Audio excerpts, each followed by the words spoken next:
E aí, pessoal, bem-vindos a mais uma análise do QuizArts. Hoje, a nossa missão é desbravar o mapa da matemática. A gente vai descobrir como dar um endereço exato para qualquer ponto e, o mais legal, como transformar números em desenhos. Então, bora mergulhar nessa! Pensa só, num jogo de xadrez ou até num mapa de videogame. Para a gente saber onde uma peça ou um personagem tá, a gente usa coordenadas, tipo casa A, linha 1. Pois é, a matemática tem uma ferramenta super poderosa que faz a mesmíssima coisa, só que com números e com ideias. Tá, mas como é que a gente cria um mapa que funcione para qualquer número que a gente possa imaginar? Como dar um endereço único para cada pontinho? É exatamente isso que a gente vai construir agora partindo do zero. Então, bora para a nossa primeira parte, a construção desse mapa. E o mais legal é que tudo começa com uma coisa que todo mundo aqui já conhece e muito bem. A base de tudo é a boa e velha reta numérica. A gente tem ali um ponto de partida, a origem, que é o zero, certo? Para a direita, os números positivos, cada vez maiores. Para a esquerda, os negativos, super simples. Mas e se a gente precisasse se mover para cima e para baixo também? Aí que a coisa fica interessante. É exatamente aí que a mágica acontece. A gente pega uma segunda reta numérica e coloca ela na vertical, cruzando a primeira bem ali na origem. De repente, a gente não tem mais só uma linha, a gente tem um plano inteiro. A linha deitada na horizontal é o famoso eixo X, ou eixo das abscissas. A linha em pé, na vertical, é o eixo Y, o eixo das ordenadas. E juntas, elas formam o plano cartesiano e dividem todo o espaço em 4 pedaços, que a gente chama de quadrantes. Beleza, nosso mapa está montado, a gente já tem as ruas horizontais e verticais. O próximo passo, claro, é aprender a encontrar os endereços. Vamos ver como é que se localiza qualquer ponto nesse plano. Funciona assim. Todo ponto tem um endereço que a gente chama de coordenadas. E esse endereço é sempre um par de números, nessa ordem, x, y. O primeiro número, o x, é a abscissa. Ele manda a gente andar para a direita ou para a esquerda. O segundo número, o y, é a ordenada e diz para a gente subir ou descer. Onde essas duas direções se encontram, pá, achamos o nosso ponto.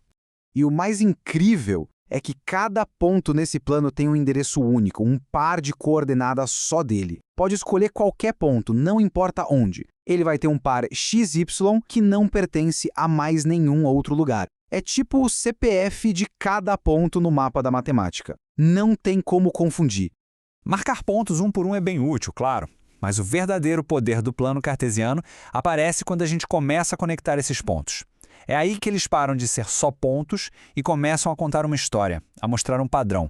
Vamos inventar uma regra bem simples aqui. Digamos que o valor de y vai ser sempre o dobro do valor de x. Com essa regra em mãos, a gente consegue montar uma tabela cheia de endereços, de coordenadas. Por exemplo, se o x for 1, o y vai ser 2. Se o x for 2, o y vira 4. E se o x for menos 3, o y vai ser menos 6. Pronto, já temos uma lista de pontos que obedecem à nossa regra. E agora, olha só que incrível o que acontece quando a gente marca todos esses pontos lá no nosso mapa e liga um no outro. Eles não ficam todos espalhados de qualquer jeito, nada disso. Eles formam uma linha reta perfeita. A gente acabou de desenhar a história da nossa regra. A gente acabou de fazer um gráfico. Ok, então a gente tem um gráfico, que nesse caso é uma linha reta. Mas o que a forma dessa linha, a inclinação dela, pode dizer pra gente? Sabe, uma linha bem íngreme, quase em pé. Quer dizer a mesma coisa que uma linha mais deitadinha, mais suave? O nome técnico para isso é taxa média de variação. Eu sei, o nome parece complicado, mas a ideia é super simples. Pensa nela como a velocidade com que o nosso gráfico está subindo ou descendo. É igualzinho medir a inclinação de uma ladeira. Se a taxa é alta, é um morro bem íngreme. Se a taxa é baixa, é uma subidinha mais tranquila. E para calcular isso é bem fácil. A gente pega o tanto que a linha subiu ou desceu, que é a mudança no eixo Y, e divide pelo tanto que ela andou para o lado, que é a mudança no eixo X. Se o resultado dessa conta for um número positivo, quer dizer que o gráfico está subindo, está crescendo. Se o resultado for negativo, o gráfico está descendo, ou seja, decrescendo. Olha só esse exemplo do mundo real. É um gráfico que mostra o lucro de uma empresa. Repara só, no começo, a linha sobe bem rápido, a inclinação é forte. Isso quer dizer que a taxa de variação era alta.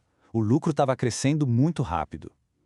Depois, a linha continua subindo, mas fica mais deitada, mais suave. O lucro ainda está crescendo, mas num ritmo bem mais lento. A taxa de variação diminuiu. Ufa, bastante coisa, né? A gente construiu o plano do zero, aprendeu a marcar pontos para virar um gráfico e até a descobrir a velocidade desse gráfico. Agora, para ver se ficou tudo na ponta da língua, chegou a hora de um desafio rápido. Vamos lá, primeira pergunta do nosso quiz. Como se chamam os dois eixos do plano cartesiano? Tempinho para pensar. A resposta é eixo das abscissas, que é o eixo x, e eixo das ordenadas, o eixo y. Pergunta número 2. No par de coordenadas P, 3,5, qual desses números é a ordenada? Valendo! A ordenada é sempre o segundo número do par, o valor de y. Portanto, a resposta é 5.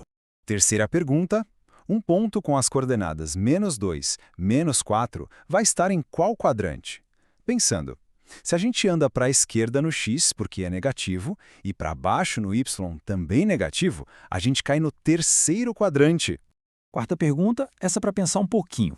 Se um ponto está bem em cima do eixo y, qual vai ser o valor da coordenada x dele? 5 segundos. Bom, se o ponto está sobre o eixo y, significa que ele não andou nada para a direita nem para a esquerda. Então, a coordenada x só pode ser 0. E para fechar o quiz, a última pergunta. Se a taxa de variação entre dois pontos de um gráfico é positiva, isso significa que a função está crescendo ou decrescendo? Tempo.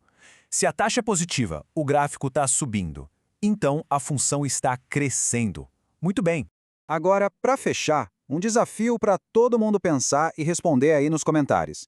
Se a gente fizesse um gráfico mostrando a altura de uma pessoa ao longo dos últimos 5 anos, a taxa de variação desse gráfico seria positiva ou negativa? Pensa bem e me diz o porquê aí embaixo.